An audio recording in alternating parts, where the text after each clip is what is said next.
Assalamualaikum warahmatullahi wabarakatuh. Pada kesempatan kali ini, kami dari kelompok 30 akan menjelaskan mengenai estimasi biaya produksi. Sebelumnya, saya akan memperkenalkan anggota dari kelompok 30. Yang pertama, Juli Fadila Dinara Fitri dengan nomor BP 2010931013. Yang kedua, saya sendiri, Resa Adila, dengan nomor BP 2010932001. Dan yang ketiga, Raihan Maulana Hamid dengan nomor BP 2010932031.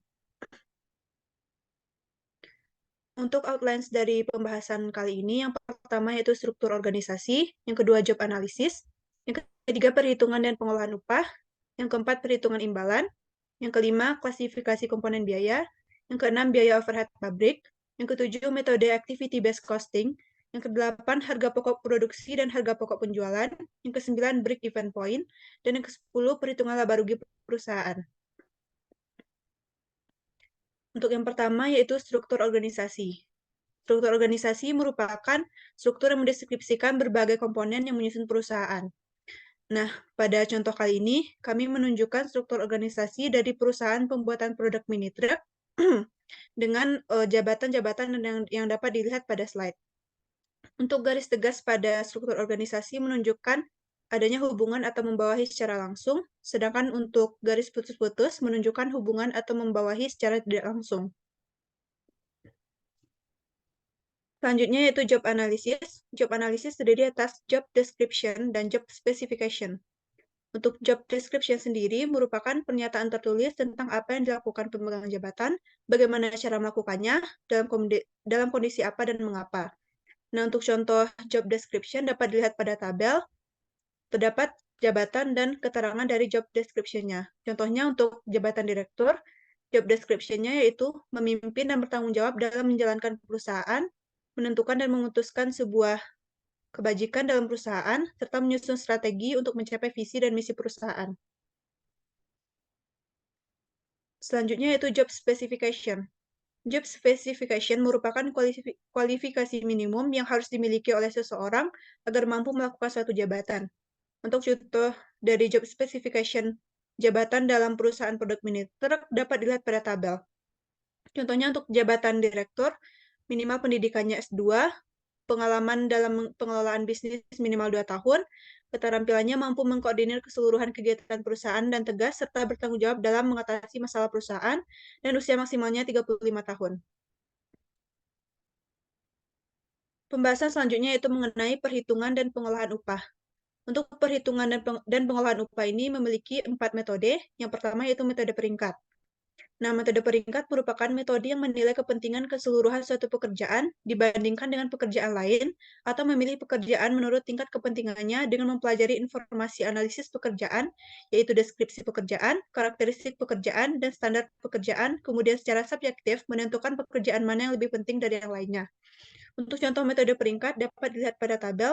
Di sini dilakukan perankingan terhadap jabatan-jabatan dalam perusahaan pembuatan produk mini truck, kemudian dijelaskan atau ditentukan masing-masing upah berdasarkan ranking yang telah dilakukan.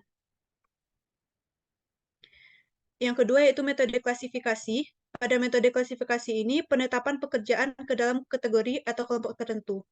Pengklasifikasian dilakukan dengan meratakan deskripsi berdasarkan faktor-faktor yang dapat dikompensasi, misalnya kompleksitas dan kesulitan pekerjaan, supervisi yang dilakukan dan diterima, hubungan dengan orang lain, meminta pengalaman, meminta pendidikan, pelatihan, pengalaman, inisiatif, kreativitas, dan tanggung jawab.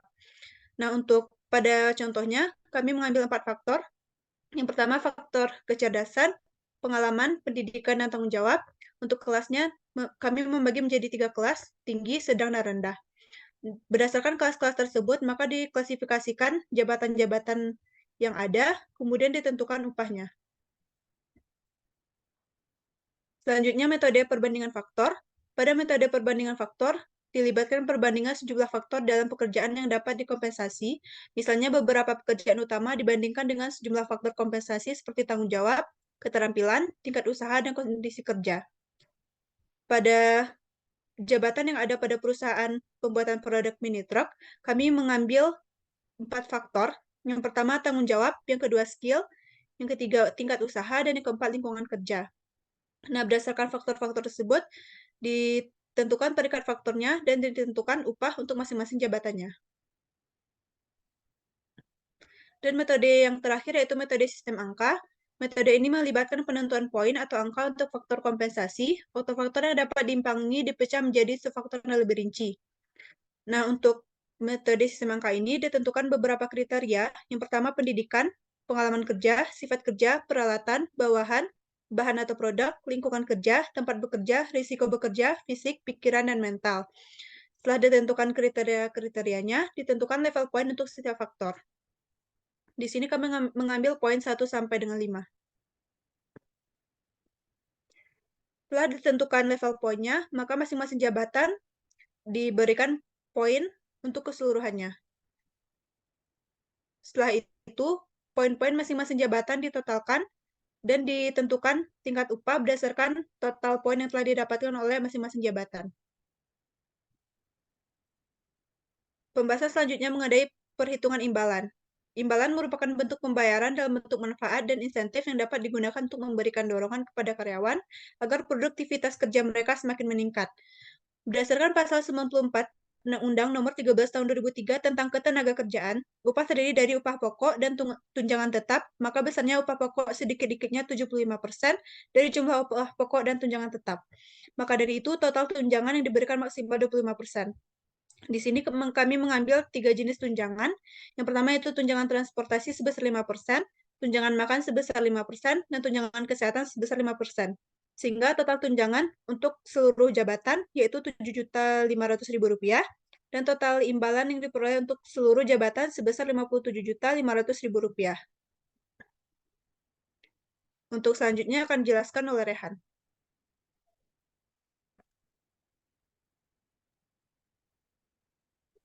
Baik, selanjutnya yaitu klasifikasi biaya komponen biaya. Di sini ada 3 jenis klasifikasi komponen biaya, yaitu pertama itu biaya bahan baku langsung, biaya tenaga kerja langsung, dan biaya over pabrik. Yang mana ketiga biaya ini akan digunakan dalam menghitung harga pokok produksi dengan menggunakan metode activity based costing. Baik, pertama itu biaya bahan baku langsung, yang mana biaya bahan baku langsung merupakan biaya yang dikeluarkan untuk membeli bahan baku yang digunakan secara langsung untuk menghasilkan suatu produk jadi. Berdasarkan tabel dapat dilihat total biaya bahan baku langsung untuk produk A yaitu sebesar Rp5.096.754,8. Selanjutnya yaitu biaya tenaga kerja langsung. Biaya tenaga kerja langsung merupakan suatu biaya yang diberikan kepada para tenaga kerja yang secara langsung terlibat dalam pembuatan bahan bakunya. Berdasarkan tabel dapat dilihat bahwa ada 4 karyawan atau pekerja yang terlibat dalam pembuatan bahan baku produk dari mini truk. Itu pertama ada staf perakitan kepala, staf perakitan ke bawah, dan staf perakitan bak, dan staf perakitan keseluruhan. Didapatkan total dari biaya tenaga kerja langsungnya itu sebesar 13.800.000. Selanjutnya tuh biaya over pabrik, yang mana dari biaya over pabrik sendiri terdiri atas beberapa macam biaya. Yang pertama ada biaya bahan baku tidak langsung, biaya bahan tenaga kerja tidak langsung, biaya aset dan administrasi umum, biaya penyusutan, biaya pemasaran, dan biaya reparasi dan pemeliharaan.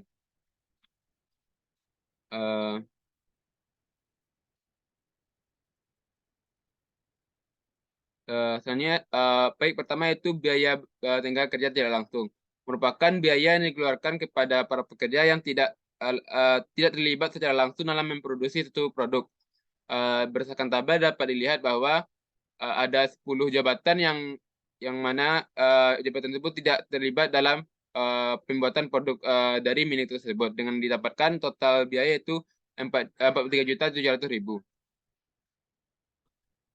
Selanjutnya tuh ada biaya aset dan administrasi umum. Biaya aset merupakan biaya yang mencakup aset tetap yang tidak dapat dikelompokkan ke dalam satu kelompok aset tetap di atas yang diperoleh dan dimanfaatkan untuk kegiatan operasional pemerintah dan dalam kondisi siap pakai. Berdasarkan tabel dapat dilihat bahwa aset dari perusahaan yaitu seperti kendaraan, mesin bor, conveyor, komputer, AC, meja kantor, kursi kantor, meja kerja, dan kursi kerja. Didapatkan total dari biaya aset yaitu sebesar Rp112.329.500.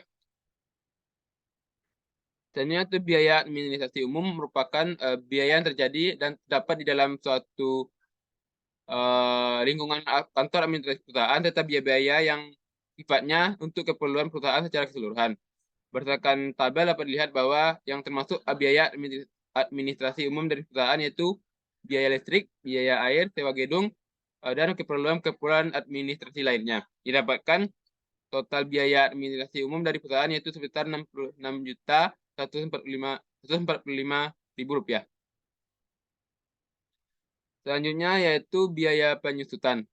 Biaya penyusutan merupakan suatu biaya yang dikeluarkan berdasarkan beban yang tahunan atas penggunaan aset tetap dalam proses produksi. Untuk adapun rumus dari menghitung beban penyusutan yaitu beban penyusutan sama dengan biaya perolehan dikurang nilai residu dibagi dengan umur ekonomis atau umur pakai dari satu aset tersebut. Berdasarkan tabel diketahui bahwa yang mengalami biaya penyusutan ada kendaraan, bensin bor, konveyor, komputer, dan AC. Yang mana didapatkan total biaya penyusutan per bulannya itu sebesar Rp972.117,48. Selanjutnya yaitu biaya pemasaran. Biaya pemasaran merupakan biaya yang meliputi semua biaya dalam rangka kegiatan pemasaran yang untuk menjual barang dan jasa perusahaan kepada pembeli sampai pengumpulan piutang dan kas. Berdasarkan tabel biaya pemasaran didapatkan total dari biaya pemasaran dan promosi yaitu sebesar Rp500.000. Selanjutnya yaitu biaya reparasi dan pemeliharaan. Biaya reparasi merupakan suatu biaya suku cadang, biaya bahan habis pakai, dan harga perolehan jasa dari pihak luar perusahaan untuk keperluan perbaikan dan pemeliharaan suatu sarana dan peralatan untuk menunjang kegiatan produksi. Jadi biaya reparasi pemasaran ini diambil dari biaya penyusutan dari mesin-mesin yang mengalami penyusutan.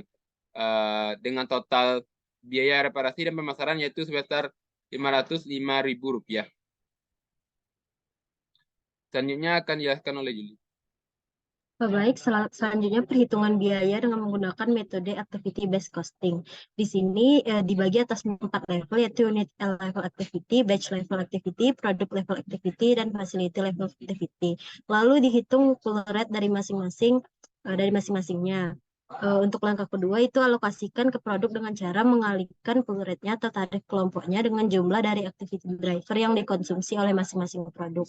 Didapatkan bahwa total biayanya untuk produk A sebesar Rp54.225.803 dan untuk produk B sebesar Rp57.605.315. Selanjutnya, kita menghitung harga pokok produksi dan harga pokok penjualan. Harga pokok produksi itu merupakan penjumlahan antara biaya bahan baku langsung, biaya tenaga kerja tidak langsung, biaya overhead pabrik, dan dibagi dengan jumlah produksi. Sehingga didapatkan harga pokok produksi per unit dari produk mini truk dengan aksesoris atau produk A sebesar Rp93.504,31 dan untuk produk mini truk tanpa aksesoris atau produk B sebesar Rp92.566,21.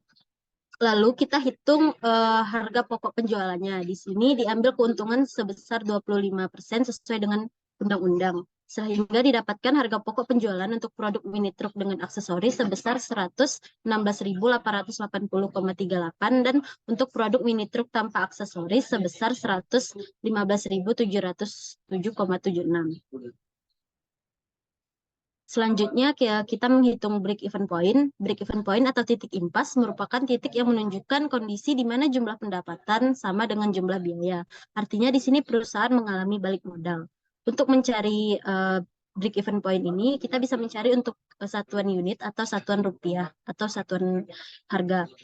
Untuk mencari unit itu caranya dengan membagi total biaya tetap dibagi harga jual per unit produk dikurang biaya variabel per unit. Untuk mencari BEP rupiah itu kita mencarinya dengan cara total biaya tetap dibagi 1 dikurang biaya variabel per unit per harga jual per unit. Sehingga didapatkan BEP unit untuk produk A sebesar 763 dengan BEP rupiahnya sebesar 89.127.000 dan untuk produk B sebesar 810 untuk unitnya dan untuk rupiahnya sebesar 93.623.359. Artinya di sini untuk produk A harus terjual sebanyak 763 agar perusahaan mengalami balik modal atau jumlah pendapatannya sama dengan jumlah pengeluarannya. Selanjutnya kita menghitung laba rugi perusahaan. Perhitungan laba rugi ini merupakan salah satu parameter keberhasilan perusahaan tersebut dalam suatu periode waktu. Jika mendapat total revenue dikurang total cost itu minus, artinya perusahaan mengalami kerugian. Namun jika positif, maka artinya perusahaan mengalami keuntungan. Dapat dilihat di sini untuk produk A, total pendapatannya sebesar 82.517.551,45 dengan total biaya sebesar 66.014.041,16 sehingga perusahaan mengalami keuntungan sebesar 16.510,29. Lalu untuk produk B, perusahaan juga mengalami keuntungan sebesar 17.356.163,65. Dikembalikan ke moderator. Baiklah, sekian presentasi dari kelompok 30. Terima kasih atas perhatiannya. Assalamualaikum warahmatullahi wabarakatuh.